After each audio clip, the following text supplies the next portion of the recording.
Basicamente, este projeto ele é o produto da angústia de 3 brasileiros.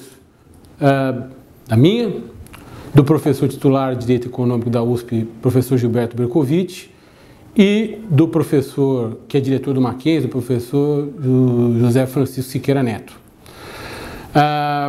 Cada qual com o seu pensamento sobre o país, sobre os problemas do país, mas os 3 unidos diante de uma percepção comum.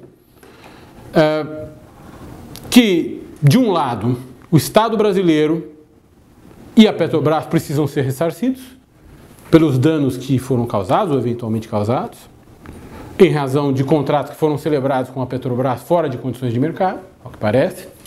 E, de outro lado, esses co-contratantes, chamadas empreiteiras, não podem deixar de existir, sob pena de que nós tenhamos um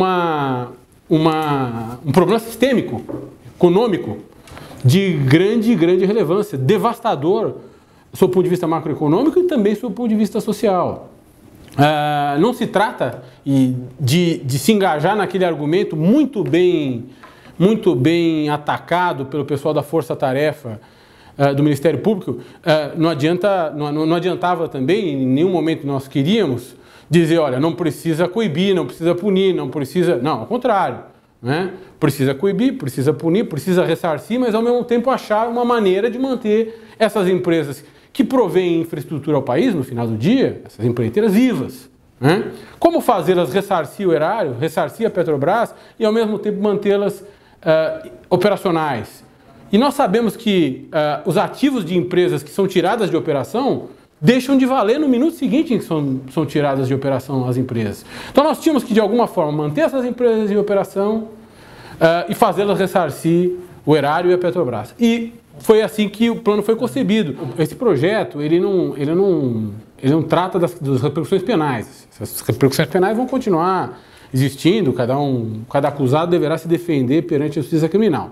Esta é uma questão, é um projeto cuja finalidade é ressarcir a Petrobras, fazer com que as empresas retomem a condição de empresas idôneas, possam continuar recebendo a administração, possam continuar operando, para que os cofres públicos sejam ressarcidos, a Petrobras seja ressarcida, ela retome valor no mercado, né?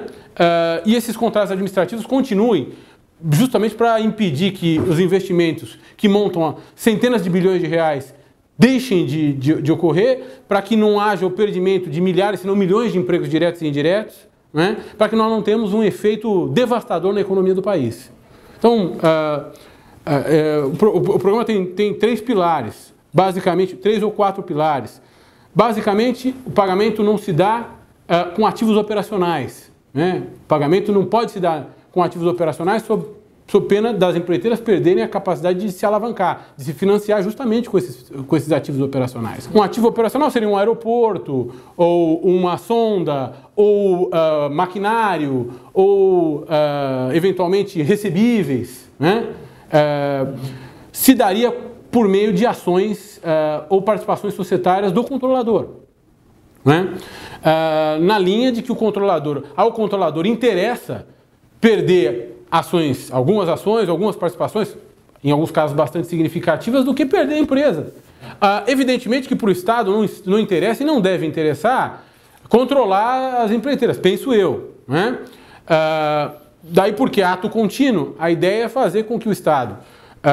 essas ações seriam oferecidas em pagamento para ressarcir a Petrobras e o erário em transações, né? No contexto da CGU e da AGU, com os partícipes usuais, advogados das empreiteiras, cada qual seriam acordos individualizados. Essas ações seriam avaliadas, seriam recebidas em pagamento.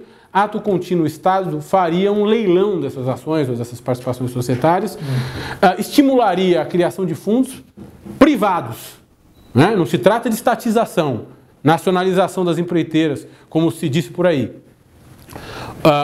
O Estado estimularia a criação de fundos de mercado, né? E ofertaria essas participações a esses fundos, que poderiam ter cotistas quaisquer brasileiros, cotistas pessoas físicas, cotistas pessoas jurídicas, nacionais e estrangeiras, obviamente criadas aí regras justamente para mantermos graus de proporcionalidade que interessem e sejam convenientes para o país e também para essas empresas.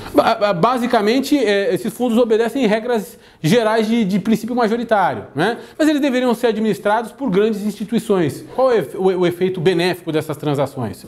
Bom, com o pagamento, com o ressarcimento do erário e da Petrobras, essas empresas voltam a são consideradas empresas idôneas para fins de contratar com a administração pública. Tá. Né? E aí vão voltar a receber as prestações devidas pela administração em razão dos contratos que foram celebrados, vão voltar a ter receita, tendo receita, saem da crise empresarial profunda em que se encontram, né?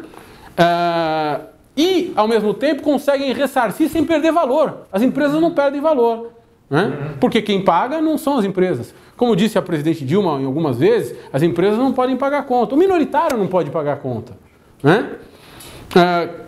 No fim do dia, a conta é paga por aquele que, se não houvesse essa alternativa, perderia todo o valor das suas ações e das suas participações.